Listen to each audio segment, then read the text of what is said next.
Hello, everyone, and welcome back to another episode of the show. Today, my guest is Andrea Horwath, the leader of the Ontario NDP and of the official opposition here in the province of Ontario. So, Andrea, my first question that I have for you today is why did you get involved in politics, and why did you want to run to be MPP for Hamilton Centre? Well, thanks for the question, Wyatt. For me, it's always been about people. I didn't grow up thinking I was going to be a politician. In fact, I can remember times in my life, even in university, where I was very nervous to do public speaking and those kinds of things. But I come from Hamilton, which is it's a working class industrial type of city. We've now transitioned our economy to other things. But when I was growing up, there was there was a lot of struggles. We had a recession, people were hurting, folks were losing jobs at factories and things like that. And I started off just working with other folks to put together a center for helping workers who had English as their second language and those kinds of things to learn English better and write resumes and those kinds of things, because it used to be you could just walk up to a factory and get a job. And then, of course, that all changed. So starting from that that was when I just finished university in the mid 80s. And ever since then, and then even before, it's been all about, communities and neighborhoods. And I started off as a city councillor, you might know, getting elected in Hamilton because I lived in the downtown in an urban neighborhood that had been neglected by representatives that have been there for a very long time. And so I thought my combination of passion for my city, for my neighborhoods, for everyday people and families, I thought it's time to maybe consider, instead of banging on the door from the outside, sitting at the decision-making table. And that's when I ran for city council back in 1997. All right, and so the next question I have for you today is the COVID-19 pandemic continues to have devastating effects, and a lot of people are having trouble with their mental health, including many young people. So what would you like to see, and how should the government move forward with reopening schools in September? Well, there's a lot there. So I think first and foremost, we have to center our efforts and our investments on making sure not only are schools safe, but that we acknowledge that kids have gone through a lot. Kids have gone through an awful lot. There for 2 years now, in fact, their school has been disrupted in one way or another. And of course, the pandemic has meant, kids are lonely. They miss their friends. Some are having challenges academically in terms of having some learning loss.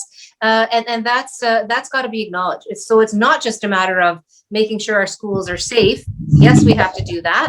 Making sure they're well repaired.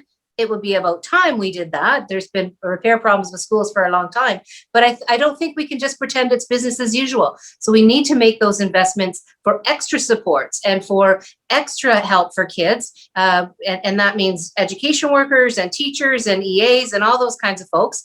But we also have to acknowledge that everything that we do as we kind of begin to plan to come out of the pandemic, and when we start talking about recovery, we should be centering a lot of what we do on our children. And I say that, and two of my MPPs actually, Butila Carpoche from Parkdale and Jessica Bell from University Rosedale, have a bill that talks about. I think it's actually Marit Stiles from Davenport and Jessica Bell have a bill that says, youth-centered recovery from the pandemic. And it talks about how do we make sure we're centering our recovery on youth. And then Butila Carpoche, for some time now, has had a bill in the legislature to try to increase the response to children's mental health needs. We've had kids on waiting lists for 18 months for mental health supports, and that's got to stop. Because things get worse, when you're not in a good spot and you don't get the help you need, things get worse and worse and worse, and it makes it harder to get better. So we really do believe that, and I do believe, as my team does, that we really need to pay attention to our kids. And lots of folks say, "Oh, young people are our future." That's true, but there's a lot of youth leadership that are very active and that have had their voices, like yourself, like you're a good example, right? Have their voices in the public debate and dialogue, and that's extremely important. Okay, and so my next question I have for you today, Andrea, is I would like to talk about the Green New Democratic deal. Sure. It wasn't even back in April that I had Deputy Leader Sarah Seng on, and so The NDP's climate change policy is the Green New Democratic Deal. So can you talk a little bit about it and why voters should place their trust in this plan, and then maybe outline some of the main policy points in this plan as well? Sure. Thanks for that, Wyatt. I want to start by saying we're very proud of the plan because we took it out for consultation. So we did a draft, we took it out, and we consulted all kinds of different people. We consulted young people, we consulted business, we consulted industry, we consulted environmental activists. We really did a huge consultation, and we were about to release our plan, and the pandemic hit. So I said to my team, I think we need to pull back this plan because there might be opportunities to respond to the impacts of the pandemic through our Green New Democratic Deal. So let's hold it back and send it out again for consultation to talk about what we need to do to fight the biggest crisis that we face as a world outside of the pandemic. And that's the climate change crisis. So we did that. We pulled it back. We released it several months ago now, and it's a plan for a couple of different things. It's a plan for climate. It's a plan for jobs and a plan for justice. So we want to see as we move out of this pandemic. The pandemic has shown some pretty big cracks in our systems, right? We have workers that are very, very underpaid, who have what we call precarious work, or they don't have full-time hours. People that we rely on, like our frontline healthcare workers, some of those folks can't even get full-time work, and their wages are very low. Those folks that work in factories that process our food, that work in the warehouses that got goods to our households when we couldn't go to stores. We need to really look at that, and as we recover, we have to acknowledge that we need to not just get back to normal, but actually fix the things that are broken and make life better. But when it comes to the Green New Democratic Deal, that plan has a number of pieces. It has a commitment around greening of our transportation systems. It has a commitment around greening of or reducing to zero emissions all of our public buildings. We meet the Paris targets. In fact, in some cases, I think we exceed them. Net zero by 2050. By 2030, we'll have all Ontario's, and not just the province of Ontario's transit system, but all of the transit systems and municipalities at net zero emissions. It speaks about making sure that as we transition into this new economy that deals with the climate change, that we're creating decent jobs for people. So we estimate 1 million jobs over the life of the plan. In the first term of office, first 4 years, hundreds of thousands of jobs will be created. And that's exactly what we need right now. People need to get back to work and start taking care of their families because it's been tough. Lots of people have lost their jobs and they need opportunity. Okay, and so the next election is only 1 year away. We know that according to the polls, current Liberal leader Stephen Del Duca is polling better than former leader Kathleen Wynne did in the last election. And I'm saying that because in the last election, the NDP was the alternative option to a lot of voters. So how are you going to make sure that people who voted for the NDP in 2018 will stay with the NDP in the next election? That's a great question, Wyatt. What we are going to do is make sure that we put people at the center of everything. As I told you, that's what got me started in politics in the first place. And I think that it's really important to show people that you don't have to go back to a Liberal government that really didn't achieve much in 15 years. I mean, they left us with a long-term care system that was on its knees, which created the environment for so many seniors to tragically lose their lives with COVID-19. Hospitals were underfunded, so we had hallway medicine, people on stretchers in the hallways not getting the care they deserve. They sold off one of our most important public assets, and that was the Hydro One, which should have stayed public. And they had a lot of scandals. For them, it really quickly became about politics and about themselves instead of about everyday Ontarians. And so we don't need to go back to that. I mean, I think that's the big point. We don't need to go back to the Stephen Del Duca, Kathleen Wynne style of leadership here in Ontario. but nor do we have to stay with Doug Ford, who really has made some pretty bad choices and has made some pretty big cuts. And we were talking about schools a minute ago. He's cut $800 million from the education budget for this coming September. So how are we going to provide those supports that you and I just talked about for young people and kids going back to school if they're cutting the budget instead of augmenting the budget? People are really unhappy with Doug Ford's handling of the pandemic, and rightfully so. People have watched as a vaccine rollout plan has been chaotic, as the hotspot areas got ignored. And, Doug Ford refused to listen to his own advisors, the science table and the public health experts, and walked us into the third wave that we're only now crawling out of. So, people, I think, have some real important choices to make. And it's really about the future of this province and whether we want to go back to the disappointing old days of the Liberals or stick with a premier who's in it for his buddies, his developer friends, and well-connected insiders. I think people deserve a government that's focused on them. Okay, and my next question that I have for you today is, one issue is childcare. The Ontario Liberal Party has came out with a $10 a day childcare plan. So what is the NDP plan for childcare? And I understand you're probably still working on it a little bit, but how will you convince voters that your plan is better than what sounds like to many Ontarians a pretty affordable plan from the Liberals? Well, it's an interesting scenario or situation, because my understanding of Mr. Del Duca's plan is reliant on Mr. Trudeau's funding, the Prime Minister's funding. So if the Prime Minister's not there, the likelihood is that's not going to come through. But we already have a really great childcare plan. We had it in our last platform in 2018. And it doesn't rely on Mr. Trudeau. It doesn't rely on the federal government. It's something that Ontario needs to take responsibility for. And the other thing I think that's important to note is I have a son now who's 28 years old.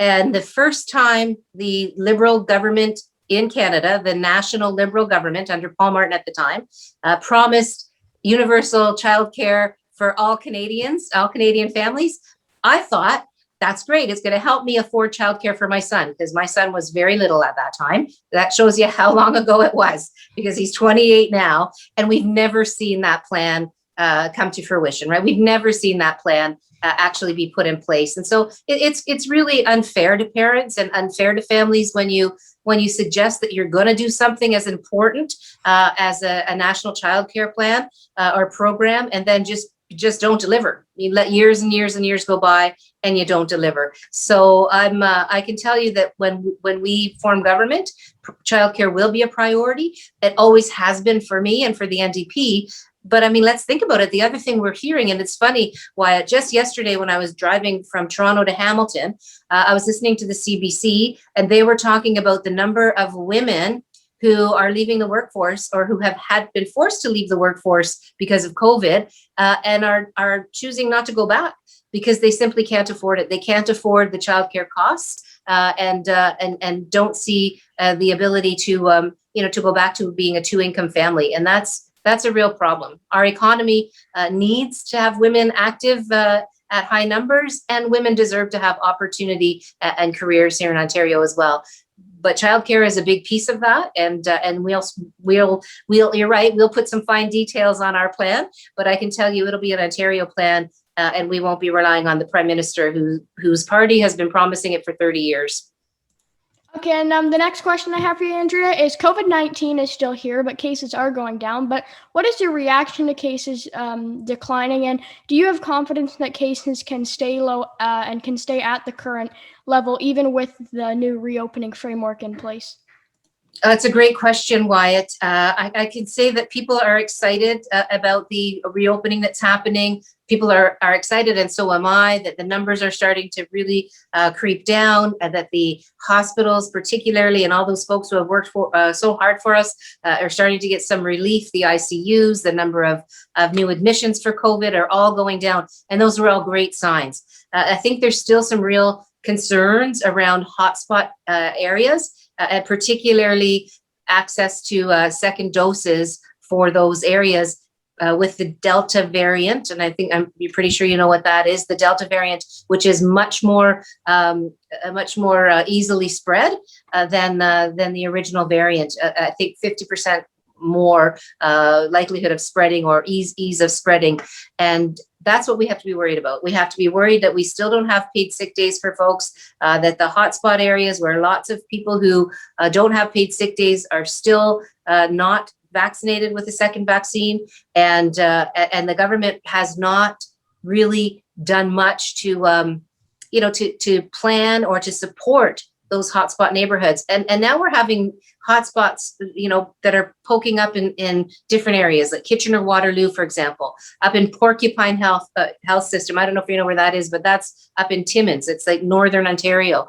And so there's something going on, and it's the variants, particularly the Delta variant. And I don't see a plan from the government. The last thing we need, Wyatt, and I think everybody would agree, is walking into a fourth wave. And, the Premier really has to work hard to prevent that from happening by focusing on where these hotspots are. And I think everyday folks have done a great job thus far, but we all have to remember, even as we're getting vaccines, there are others that don't have vaccines, and we need to still continue to wear masks and distance and prevent the spread of the variants, particularly the Delta variant. You mentioned about Porcupine Health Unit. The stage 1 of the reopening framework came out. They actually, their medical officer of health decided that she didn't want that region to reopen. So it's a good example of how the Delta variant is spreading in that region. But my next and final question for you today is, what are some things that the NDP will look to accomplish in the next election? And why should voters place their trust in the NDP in the next election? Thanks very much, Wyatt. So there's a number of things. We talked about the Green New Democratic Deal. We've already launched 2 other platform planks. The first was long-term care back in I think October of last year. So long-term care and home care, get the profits out, make it public and not for profit, increase the wages, make sure that our seniors, as they age, have some choice and some dignity and the kind of supports and services they need. So both home care and long-term care, we plan to overhaul those systems. Doug Ford will not make the commitment to get profits out, and Stephen Del Duca has not made that commitment either. The Liberals had 15 years to fix it, and they did the opposite. They made it much, much, much worse. So that's one big one for us. The other one that we put out, I think it was just at the beginning of this year, or maybe it was the end of last year as well, was a housing platform. We know that housing costs are increasing, particularly for young people, not able to get into the housing market, not able to, begin growing their family because they can't afford big enough space to start having a family.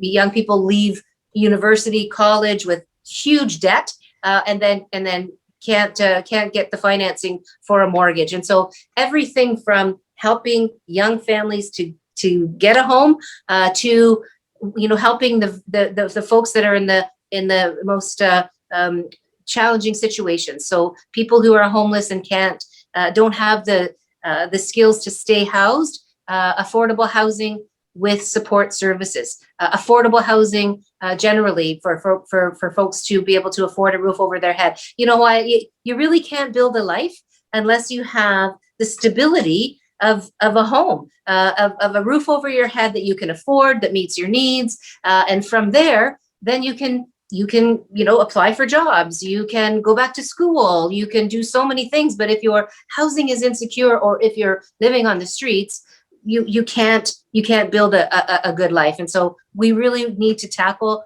the housing concerns here in Ontario. So we have a platform plank to do that, and there's more to come. So I think that's the other thing. But regardless of the policy pieces, Wyatt, I think Ontarians have a really important decision to make in this election next year. We have a rebuilding of our province to do after COVID. And do we want to go back to the same old solutions that haven't worked? The same old solutions that Conservatives and Liberals have brought forward? I don't think so. Do we want to keep a Premier who's, made some pretty bad decisions and pretty bad choices, and made some pretty big cuts already?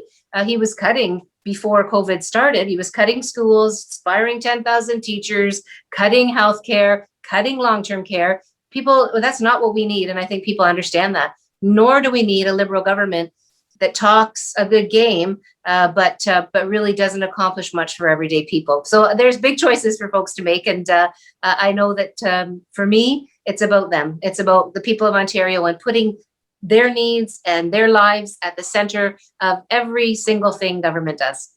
All right, Andrea. Well, that was my final question, and thanks again for joining me today. It's my pleasure, Wyatt, and good on you for knowing about the Porcupine Health Unit. Very impressive. Bye.